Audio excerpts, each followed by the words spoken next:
大家好，我是小慧，欢迎您来到我的频道，也非常感谢您百忙之中收看我的视频。今天给大家分享的内容是：多吃面条对胰岛不好吗？医生若想降血糖，平时要少吃这3种食物。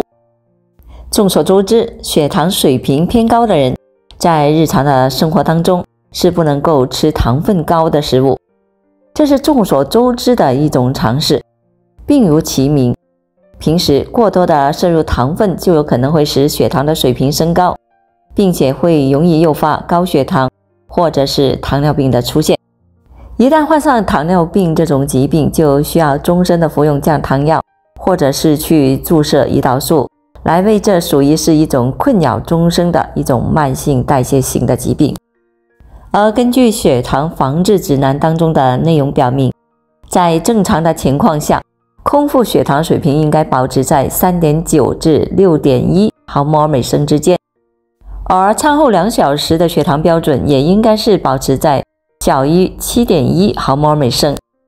但是根据某些的临床数据统计显示，中国糖尿病患者已经跃居了全世界的第1位。我国成年人患糖尿病大约的概率是 12.86%，而总人数更是能够达到了 1.289 亿。我国每年大概有83万糖尿病患者由于糖尿病的并发症而死亡。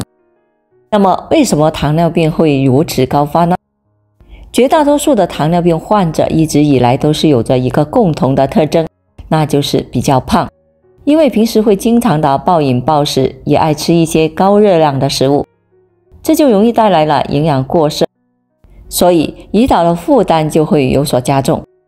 因此，如果想要更好的避免糖尿病的出现，就需要管理好自己的身材，清淡饮食，减少热量的摄入。现如今大家吃粗粮谷物比较少，而主食方面也是更爱吃一些精细粮，所以血糖的水平如此之高，绝大多数的情况下还是由于人们的饮食。所以许多血糖水平偏高的人，平时在饮食方面这也不敢吃，那也不敢吃，就怕吃一口会升高血糖。而前段时间更是有人认为血糖高的人不能吃面条，否则会容易对胰岛不好。那么这样的说法到底是否真的呢？一、多吃面条对胰岛不好吗？面条是属于日常生活里面3大主食当中非常常见的一种主食，而且这种主食深受人们的喜爱和欢迎。面条的制作时间非常快，可以根据自己的口味调配不同的面条制作，不管是男女老少都特别的爱吃面条。对于血糖水平偏高的人，在日常的生活里需要合理的控制血糖水平，平时要少吃富含淀粉和碳水化合物的食物，而面条当中就含有着大量的淀粉和碳水化合物。经常大量的吃面条会容易的使其中的淀粉在身体里面转化为葡萄糖，这就会被身体充分的利用吸收，并且会容易升高血糖的水平。而且经常的去吃面条的话，会容易带来营养不良的问题，因为面条的营养价值比较单一，如果时间一久，就会容易影响到胰岛素的代谢分泌功能，如此一来就会容易给健康带来了麻烦。所以对于血糖水平偏高的人而言，平时一定要少吃面条，但是并不是说完全的不能吃，实在想吃可以选择粗粮面条，或者是在煮面条的时候多加蛋白质和蔬菜，这样既可以保证了营养物质的全面，也可以有效的避免血糖水平升高。2、若想降血糖，平时少吃这3种食物。一、土豆。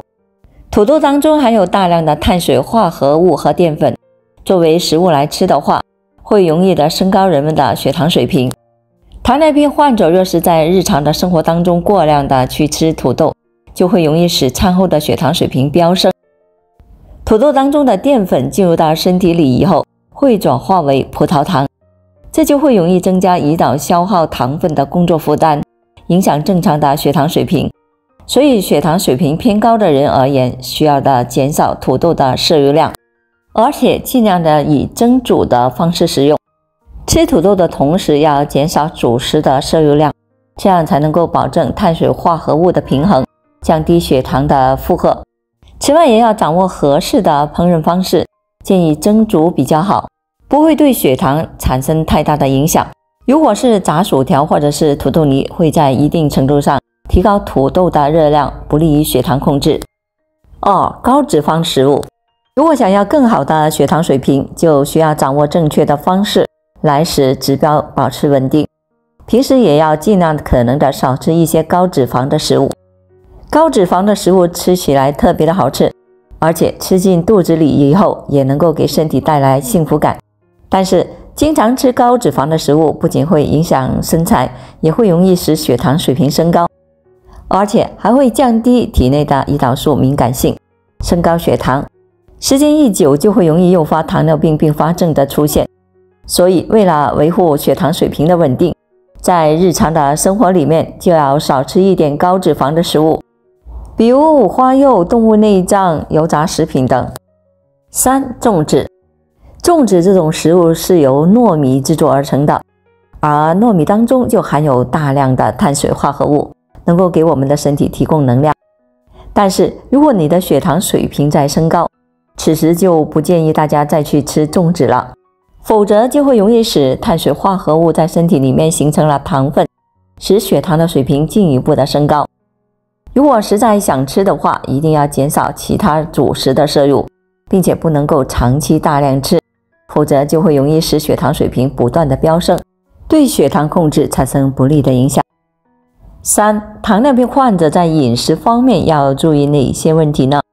1. 对血糖水平偏高的人群而言，平时需要注意控制饮食的总热量的摄入，而不同的营养元素占热量的比例也不相同，比如脂肪占 20% 到 30%， 蛋白质占比在 15% 到 20%， 碳水化合物占比要保持在 50% 到 65%。 2.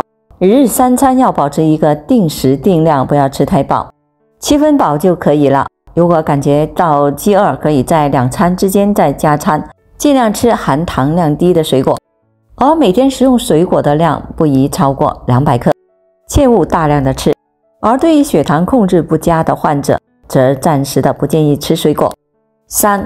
在进食的时候也可以改变吃饭的顺序，最好是先吃蔬菜和肉类，最后再去吃主食，这样可以很好的增强饱腹感，也能够稳定控制血糖。4. 血糖达到多少，糖尿病会出现并发症。糖尿病这种疾病最使人恐惧的并不是疾病本身，而是糖尿病会带来一系列的并发症，会容易损伤肾脏、心脑血管、神经以及视网膜等的多个部位。而血糖水平高低有密切关系到糖尿病并发症的出现。那血糖达到多少就会容易出现并发症呢？糖尿病有急性并发症和慢性并发症之分。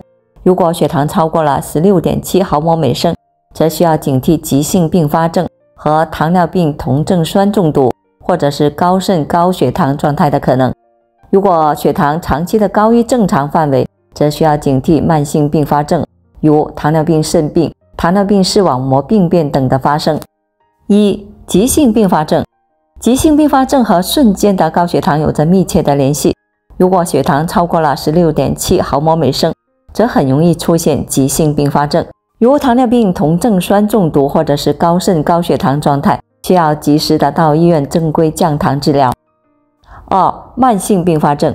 血糖长期的高于正常范围，空腹血糖高于7毫摩每升，或餐后2小时血糖高于 11.1 毫摩每升，则有可能会出现慢性并发症，如糖尿病肾病、糖尿病视网膜病变、糖尿病足、神经病变等。持续的时间越久，发病率就有可能越高，而短的可能是1-2年会发生，而长的却不会超过5年。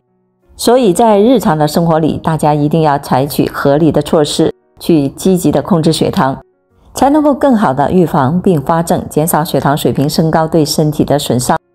好了，朋友们，今天所分享的视频内容就到这里了。如果您觉得我分享的视频内容对您有所帮助的话，就请您给我点个赞吧，也非常欢迎您到评论区分享您的生活经验。非常感谢您的支持和鼓励，我们下期见。